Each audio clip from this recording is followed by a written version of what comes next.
So students, we continue the chapter 2, exercise 2.2, question number 4. Question number 3 was what we did yesterday, and you were asked to do few of the questions which I had not performed. Actually, I had just given some hints how to solve these parts of question number 3, but then I asked you to solve the rest of the parts. Some of the students have not yet sent their assignments. Please make haste, it is too late now. It is rather one day late. Question number 4, find the zeros of the polynomial in each case. In every polynomial, you have to find it is 0. What does that mean? It means that you have to find the value of the variable. That means in this case x, all the equations are in x. Then you have to find the value of x such that so that this polynomial becomes 0. That is what we mean by the 0 of the polynomial. I have solved the first one. This is px equal to x plus 5. In order to find the 0 of any polynomial, put that polynomial equal to 0. मैं बता दूं, किसी भी polynomial का 0 अगर आपको चाहिए, आपको निकालना हो, उसको 0 के बराबर पुट ही कर दो. उस polynomial को 0 के बराबर पुट कर दो. तो मैंने लिखा in order to find 0 of the polynomial, put the polynomial equal to 0. इस पॉलिनोमियल का वैल्यू 0 के बराबर पुट करो. उसका मतलब हो गया x प्लस 5 है 0, तो x हो गया -5. x is equal to -5 is the 0 of px. तो ये इसका 0 कहलाएगा. अगर चेक भी करना हो तो आप लिखोगे x के बदले -5 लिखो, तो ये आएगा -5 प्लस 5, वो 0 हो जाता है. तो इसका मतलब चेक हो गया. ठीक, ऐसे ही आपको सारे क्वेश्चंस करने हूं. मैं आपको दिखाऊंगा इसमें I think 7th part. 7th part है px is equal to cx plus d. तो इन ऑर्डर टू फाइंड मैं लिखूंगा इन ऑर्डर टू फाइंड. तो ये निकालने के लिए कि इसका इस पॉलिनोमियल cx प्लस डी का 0 निकालने के लिए मैं लिखूंगा cx प्लस डी 0 के बराबर. तो d को उस पार ले जाऊं is equal to minus D. तो x जो है this implies that x is equal to, अब इसके साथ c है क्योंकि हर बार मुझे x का वैल्यू, तो माइनस डी बाई सी. सो ये 0 हो, x का वैल्यू निकालना है, वेरिएबल का. मैं लिखूंगा therefore x equal to minus D by C is the 0 of px. मैं फिर चेक, हालांकि इसने नहीं बोला है चेक करने के लिए, लेकिन सपोज क्वेश्चन में पूछा जाए चेक भी करो, तो आप लिखोगे p ऑफ x जो है that is equal to C X plus D. And then जो आपने 0 निकाला उस पे चेक करते हैं 0 आता है कि नहीं आता है. चेक करो, c times minus D by C plus D, this is equal to, ये नहीं लिखना इक्वल 0, मुझे कहां पता है कि नहीं. अब चेक करता हूं, ये माइनस डी हुआ, ये प्लस डी हुआ, अब तो 0 है ना, एंड वेरीफाइड. तो बिल्कुल इसके जैसे इसको जब इस 2x प्लस 5 को जब आप 0 के बराबर पुट करोगे तो पहले 5 उधर जाएगा, -5 आएगा, फिर 2 डिवाइड होगा, तो इसका 0 आएगा -5/2. मैं साथ साथ ये याद दिला दूं फिर से, जिसकी जितनी डिग्री उसके उतने जीरोस. इन ये सारे लीनियर हैं, लीनियर मतलब 1 डिग्री वाले, तो इनका 0 जैसे इनका 0 एक ही होगा. जैसे ये 3x है, तो आप इसको पुट करोगे 3x इक्वल 0, तो x होगा 0/3, तो 0 ही इसका 0 है. इसका 0 0 ही है, इसका ध्यान रखोगे. सो ये बाकी क्वेश्चंस आप खुद कर लोगे. यहां पे लिखा है remainder theorem. Let px be any polynomial of degree greater than और equal to 1 and let a be any real number. If px is divide by linear polynomial x minus a, then remainder is p of a. ये आप note करोगे, ये आपको पता है, इसको remainder theorem कहते हैं. मैं समझाता हूं इसका क्या मतलब है. ये रिमाइंडर थ्योरम आज हम इसी को समझेंगे. रिमाइंडर थ्योरम का मतलब है, अगर आपके पास कोई भी पॉलिनोमियल है, से px, कोई भी पॉलिनोमियल px है, और अगर आप px सपोज आपके पास है x² माइनस 3x प्लस 5, कुछ भी, इसका 5, अगर ये 4 होगा तो 4 1 5 3 ये 2 होना चाहिए. सपोज ये है polynomial x² minus 3x plus 2. ठीक, अगर x आप चेक करोगे x इज इक्वल टू 1, इसका 0 है, इज द 0. क्यों? 1 का स्क्वायर 1, 3 1 जा 3, 2, 2 और 1 हो गए 3, 3 और 3 कैंसिल होगा तो 0 आएगा.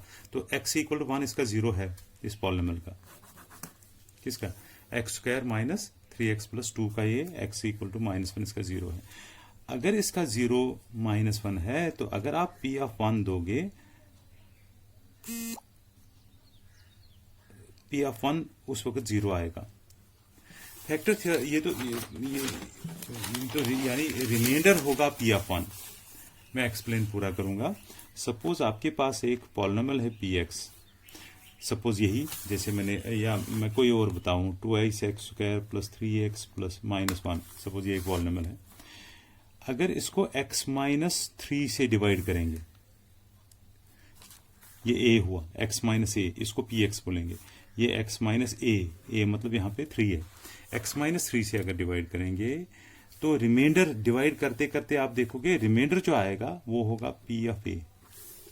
If any polynomial is divided by x minus a then remainder is p of a। ये है रिमाइंडर थ्योरम। इसको प्रूव करने का मैं अभी तरीका, इससे पहले हमें ये करने से पहले, ये फैक्टर मेथड और रिमाइंडर थ्योरम से पहले हमें डिवीजन आना चाहिए। मेरे पास एक मैंने एक खुद से क्वेश्चन लिखा है, 2x² प्लस 4x प्लस 1 को अगर डिवाइड करना हो x माइनस 2 से, कैसे करते हैं लॉन्ग डिवीजन। बहुत केयरफुल रहना है आपको। 9th 10th और कहीं पे 11th में भी इसकी जरूरत पड़ेगी, इसलिए बड़ी ध्यान से। क्वेश्चन है ट्वाइस 12th में, ये 10th में तो है ही है, प्लस 1, इसको मैं कह रहा हूं इसको डिवाइड करना है x माइनस 2 से। याद करो, आपको मैं यहाँ पे साथ साथ एग्जाम्पल बहुत ध्यान से देखोगे, बहुत इंपॉर्टेंट टॉपिक है ये। आपके पास सपोज यहाँ पे 352 है, इसको करना है 12 से डिवाइड। आप लोग 12 3 जार 3 2 6 3 नहीं, 3 से ज्यादा होगा, 12 2 24, फिर सब्ट्रैक्ट करके रिमाइंडर निकालोगे। वैसे ही यहाँ तो आप इन दो को मल्टीप्लाई करते हो ना, 12 2 वैसे ही आपको इन दो को मल्टीप्लाई करना होगा। x माइनस 2 को किससे मल्टीप्लाई करें, पहले देखना ये ऑर्डर में होना चाहिए, हायर पावर फिर लोअर, इसका स्क्वायर है, हाँ ठीक, उसके बाद एक ही पावर है, फिर कुछ भी नहीं। इसी तरह यहाँ पे भी ऑर्डर में होना चाहिए, पहले हाईएस्ट पावर फिर लोअर। उल्टा पुल्टा अगर यहाँ पे 4x प्लस 2x² पहले होता, आपको इसको इस ऑर्डर में लाना था। अब देखो, पहला इसका और पहला इसका बराबर आना चाहिए, साइन में भी और वैल्यू में भी।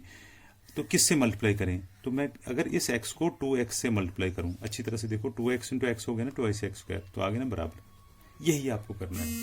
सबसे पहला ढूंढना है इसके पहले को किससे मल्टीप्लाई करें कि इसके पहले के बराबर हो जाए। लेकिन एक ही से मल्टीप्लाई, जैसे आप अभी 12 से तो आपने ऐसा 2 से किया, 2 2 4, 2 1 2, तो दोनों को मल्टीप्लाई किया ना 2 से। वैसे ही यहाँ पे भी इस 2x को इसके साथ मल्टीप्लाई किया, ये आ गया, इसके साथ भी मल्टीप्लाई करना पड़ेगा। -2 2 4x, तो हाँ x वाली टर्म ये है -4x। ये माइनस हुआ, ये प्लस हुआ। क्यों ऐसा? क्योंकि आप सब्ट्रैक्ट करते हो। सब इसमें से जब ये सब्ट्रैक्ट करोगे तो चौथी, पांचवी, छठी में आपने सीखा है ये प्लस माइनस होएगा, माइनस प्लस होगा। जिसको समझ में नहीं आया ये साइन चेंज क्यों करते हैं, वो मेरे को एक मैसेज डाल दे, मैं समझाऊंगा फिर से। हो सकता है छोटे क्लास का भूल गया हूं। पहली टर्म तो कैंसिल होगी क्योंकि 2x² और -2x² कैंसिल होगा।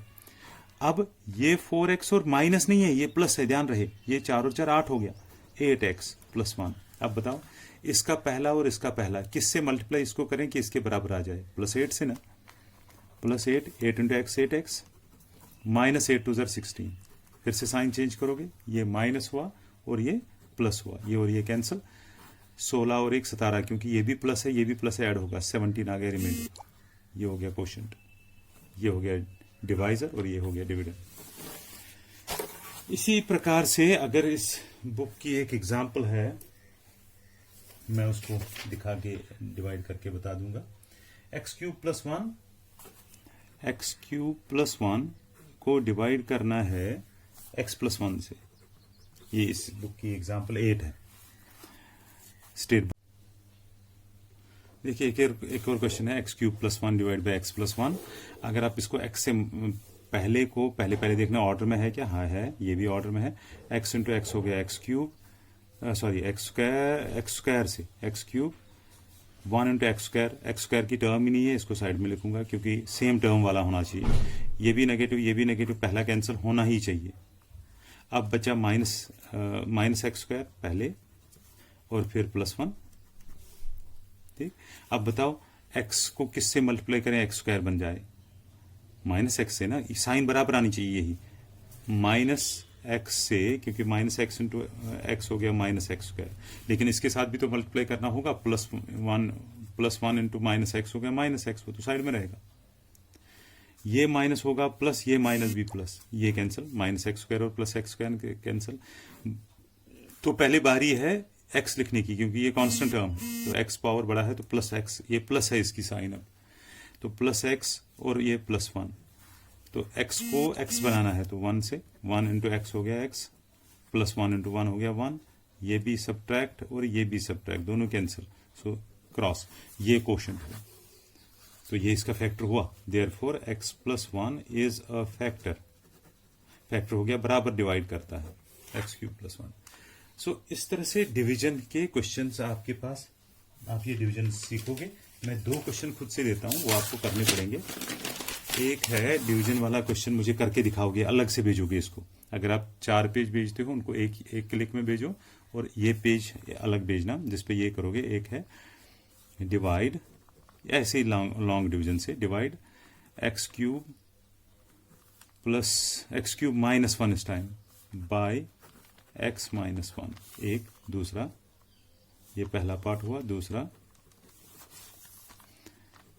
x² 2x² plus x - 1 bye x - 1, ठीक, और तीसरा पार्ट, तीसरा ये भी डिवाइड का, या यही दो कर लो, काफी है। ठीक है, बाकी कल, थैंक यू।